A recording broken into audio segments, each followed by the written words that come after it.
Hola mis todos, soy Marcos y tengo 8 años y me encanta leer.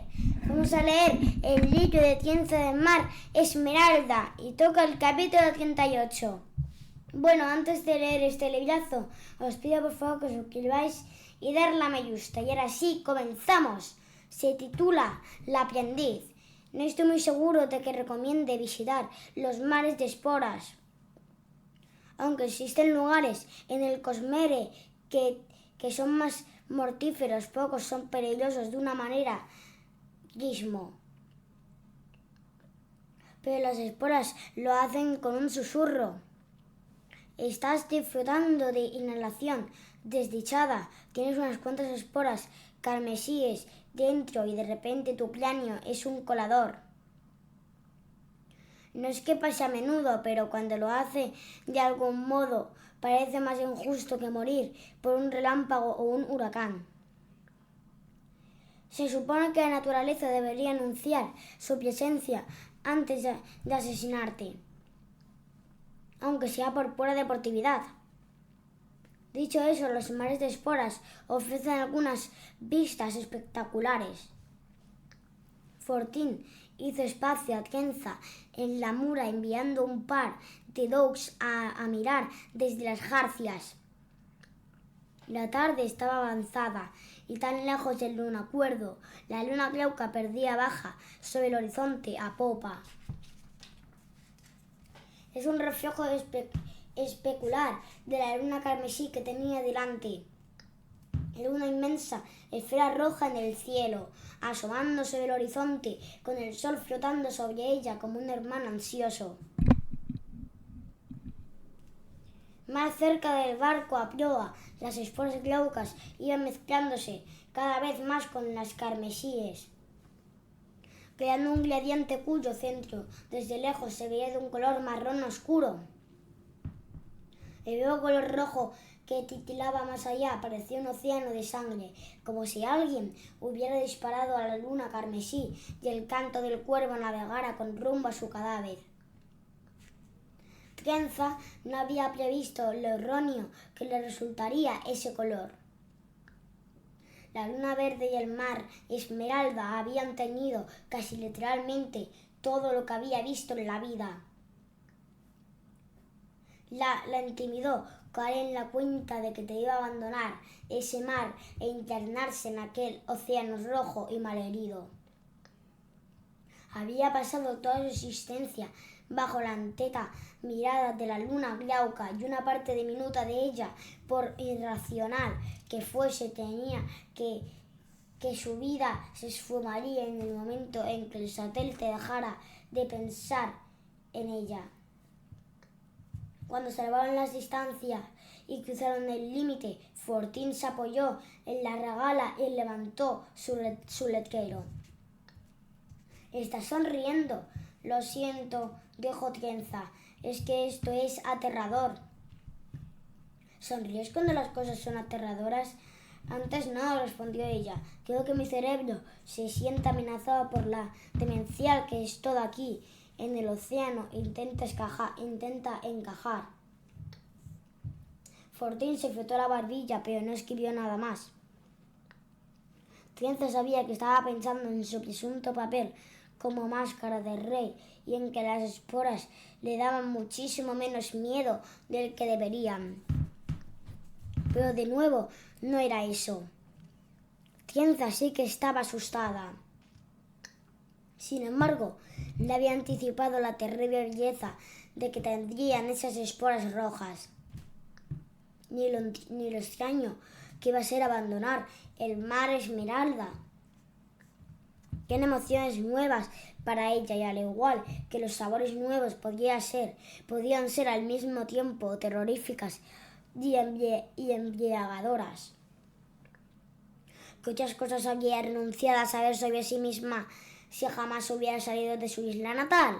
O aún peor, cuánta otra gente como ella vivía en la ignorancia, carente de la experiencia necesaria para explorar con plenitud su propia existencia. Esa es una de las ironías más amargas que jamás me he visto obligado a aceptar, que que si el menor asomo de duda hay genios musicales de incomparable talento que murieron como baranderos porque jamás tuvieron la oportunidad de coger un instrumento. El canto del cuervo siguió internándose en el mar carmesí hasta que un doug gritó a una advertencia desde las jarcias. El cielo se había abierto y la muerte culebreaba hacia ellos. Tienza nunca había visto llover. En su isla el agua la sacaban de los pozos. Aunque le habían contado que caía del cielo, para ella siempre había sido un suceso mágico, místico. Algo salido de las historias.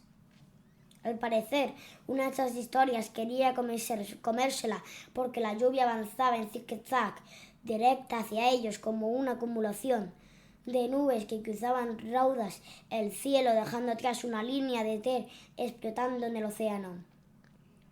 Una enorme muralla de pinchos carmesíes germinando y trabándose entre ellos con tanta fuerza que los chasquidos eran audibles a gran distancia. Tienza se quedó petrificada, fascinada. Por suerte Salai tenía más experiencia con aquello y ya estaba cambiando el rumbo del barco cuando la capitana dio la orden de hacerlo. Fue un viraje brusco a babor que terminó devolviéndolos muy poco a poco al mar Glauco. La franja de lluvia no los persiguió, cambio de dirección al llegar al límite entre los mares y siguió avanzando a la carrera, dejando una estela de pinchos carmesíes entrecruzados que alcanzaban los 10 metros de altura.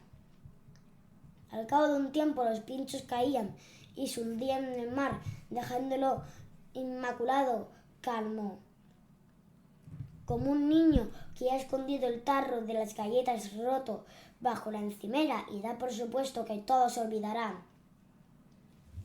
Por las lunas, dijo Tienza con un hilo de voz. ¿Y si el boyero hubiera parado justo entonces? ¿Y si no hubiéramos podido movernos? Fortín echó un vistazo a su tabla para leer lo que había dicho. Su única respuesta fue un encogimiento de hombros. Era la clase de riesgo que tendría que asumir si iban a navegar por el carmesí.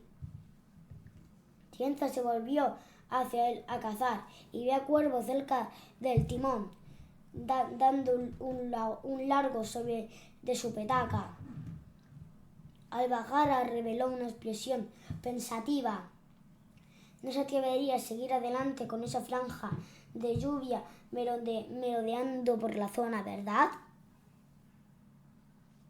Timonel, dijo por fin la capitana proyectando la voz para que la oyera todo el mundo. Haz el favor de llevarnos un poco más al sur, siguiendo la frontera. Parece imprudente cruzar al carmesí ahora mismo. Como ordenéis, capitana, dijo Salai. Cuervo bajó a la cubierta de un salto, se metió en su camarote y cerró de un portazo. Lagarde descendió por la escalera, estuvo a punto de tropezar con las piezas y trató de tapar el traspié, gritando a los dougs que volvieran al trabajo. A los pocos minutos ya estaban siendo un rumbo relajado por el límite entre los mares. Fortín se marchó a fregar unos cacharros y dejó a Tienza apoyada en la borda del barco. Lagarde pasó dando zancadas junto a ella, reparó en su presencia y se detuvo. «Tú», dijo, «¿qué opinas de todo esto ahora?» «De verdad que no lo sé», respondió ella. «Aún estoy intentando que me entre en la cabeza». «En eso puedo ayudar», exclamó la voz del doctor Ulam, que andaba por allí cerca. Lagarde dio un gruñido y le hizo un gesto a Tienza para que lo siguiera. Llena de curiosidad, Tienza fue con él al cazar. Tras la rueda del timón y el puesto de la capitana estaba el cañón de popa colocado sobre su propia plataforma con baranda que era como una terraza muy reforzada que sobresalía de la parte trasera del navío. Era una zona peligrosa ya que estaba alejada de las protecciones de plata. Las esporas que se la ingeniasen para saltar del mar, a ella tardarían más en morir. Esto, por supuesto, era importante para las esporas Céfiro que utilizaban como carga de disparo. Lagarde hurgó en su tonel de artillería, lo cual por suerte lo obligó a bajar la mirada. Por si hubiera visto la cara de Tienza, podría haber captado su repentina punzada de preocupación. ¿Qué estaba haciendo? Iba a sacar una bala de cañón de las que había reemplazado para echárselo en cara. Por las lunas, Tienza había sido una espía espantosa. ¿Cómo podían pensar Salah y los demás que era una máscara de rey? Tienza no comprendía que es muy posible que algo se te dé tan mal, que parezca inverosímil. En esos casos parece lógico concluir que en realidad esa persona es bastante diestra, porque hace falta verdadera competencia para fingir una incompetencia tan espectacular. Es lo que se llama la propiedad instintiva de la ineptitud y sirve como explicación para cualquier cosa que me hayas visto hacer mal y jamás. En ese caso, la ineptitud transitiva de Tienza no entró en juego porque Lagarde no vio lo nerviosa que estaba ni tampoco sacó una bala de cañón intercambiada para echárselo en cara. En vez de eso, sacó una bala de cañón normal y corriente y la sostuvo en alto como si admirase un bello cuadro. Tal vez teniendo en cuenta el aspecto que tenía su cabeza calva al final del fino cuello, quizás estuviera preguntándose si guardaban algún parentesco. ¿La que son los piratas? Como es debido, dijo Atienza. He pensado que debería haber alguien en el barco, aparte de la capitana y de mí, que sepa disparar un cañón. El resto de la tripulación son demasiado inútiles para entrenarlos. Si hay esporas cerca. Enhorabuena. Tienza se fijó en que, a pesar de sus valientes palabras, metió la mano con muchos reparos en el tonel para sacar un saquito de esporas Céfiro y lo hizo levantándolo entre el pulgar y el índice. Se apresuró a cargarlo en el cañón por la abertura que tenía en la parte de arriba. La carga de Céfiro va ahí dentro, dijo cerrando la tapa metálica de golpe. Hay que meterla deprisa porque incluso aquí, arriba la plata de cubierta, está lo bastante cerca para empezar a matar esporas. El compartimento interior está recubierto de aluminio para bloquear la influencia de la plata. Metió un trapo en el cañón y lo apretó al fondo con un atacador. Este paño llena toda el ánima del cañón, explicó, para evitar que la explosión pase alrededor de la bala y hacer que toda la fuerza vaya al disparo. Metió una bala por la boca del arma que cayó en su sitio con un golpetazo. No se puede tener el cañón apuntando muy hacia abajo o la bala saldría rodando por delante. Muy bien, dijo Tienza, pero ¿la capitana sabe que me tienes haciendo esto?